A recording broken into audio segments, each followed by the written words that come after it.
Now to the shocking new report revealing the horrors inside boarding schools for Indigenous children run or supported by the U.S. government for over a century. Here's Antonia Hilton. The report is a damning reckoning of America's dark past. The U.S. government acknowledging it intentionally targeted tens of thousands of Indigenous children, sending them to boarding schools where they were forced to change their names and punished for speaking their languages, a policy the report calls traumatic and violent. The findings announced today by Deb Holland, who is Laguna Pueblo and the first Native American cabinet secretary. Her grandparents were forced to attend the schools. I am here because my ancestors persevered, and the work we will do with the Federal Indian Boarding School Initiative will have a transformational impact on the generations who follow. The report found the U.S. operated or supported 408 boarding schools in 37 states from 1819 to 1969, the highest concentration in Oklahoma, Arizona, and New Mexico.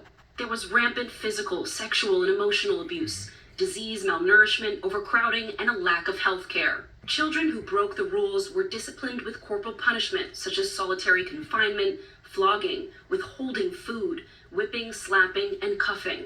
The investigation has already determined hundreds of children died, but that number is expected to exponentially rise as more schools are studied. At least 53 burial sites have been found, some marked, some unmarked. Our children deserve to be brought home. You gotta admit that it happened. Last year I met Fred Kiogma, who was sent to Holy Childhood of Jesus boarding school in Harbor Springs, Michigan. The memories still haunt him, getting locked in a freezing closet, once forced to eat another child's vomit. How have you been able to heal? I don't know if I've been able to heal. Holy Childhood never responded to NBC News' multiple requests for comment. I think it's actually way overdue. Today, Fred told me the report is a good first step. It now can put to rest a lot of the people that came up missing, that went to school and never came home. But there's been no formal apology from the U.S. government. The investigation will continue, trying to piece together the total number of students who attended the schools and identifying the remains found at burial sites. Tonight, many questions remain unanswered.